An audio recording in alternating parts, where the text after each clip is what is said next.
Bonsoir à toutes et à tous, bienvenue dans C'est dans l'air. Mais qu'est-ce qui a fait reculer Donald Trump? Le président américain avait fixé un ultimatum à l'Iran, l'ouverture du détroit d'Ormuz sous 2 jours ou le bombardement des installations électriques. Finalement, hier, le chef de la Maison-Blanche s'est donné du temps et a même ouvert la voie à des discussions avec l'Iran. Téhéran a immédiatement démenti l'existence d'un canal de négociation. Le président américain est-il contraint de trouver une porte de sortie face à l'onde de choc économique du blocage du détroit?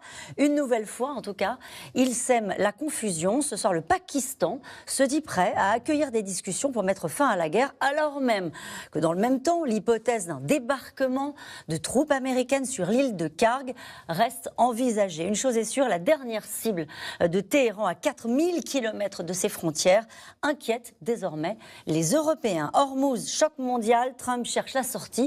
C'est la question que nous posons ce soir. Avec nous, pour en parler, Dominique Trinquant, vous êtes ancien chef de la mission militaire française auprès de l'ONU. Je cite votre ouvrage « D'un monde à l'autre » publié chez Robert Laffont.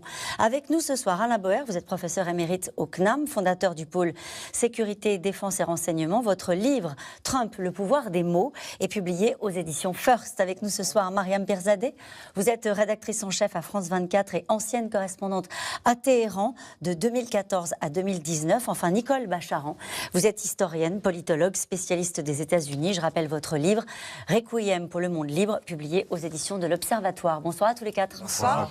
Merci de participer à ce C'est dans l'air en direct. On a besoin de vous ce soir, peut-être plus que jamais, pour essayer de comprendre ce qui est en train de se passer. Je le disais, cet après-midi, le Pakistan dit qu'il veut accueillir des discussions. Ça se passe par un tweet. Donald Trump retweet la déclaration du président du Pakistan. Pourquoi le Pakistan, désormais, rentre dans ce dossier?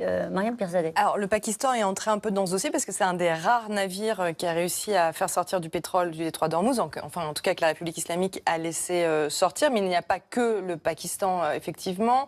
Il y a également Oman, il y a l'Égypte, il y a la Turquie. Donc, il y a plusieurs pays qui se proposent de faire la médiation pour régler ce conflit. En fait, en retweetant aussi ce que disent les autorités pakistanaises, c'est aussi pour Donald Trump de montrer qu'il a raison, puisque les Iraniens en face n'arrêtent pas de nier en disant que non, il n'y a pas de canal de discussion et non, ils ne feront pas confiance à Donald Trump. Général. Alors le Pakistan, il faut se rappeler qu'il y a un accord assez récent d'ailleurs entre l'Arabie Saoudite et le Pakistan, patronné par la Chine.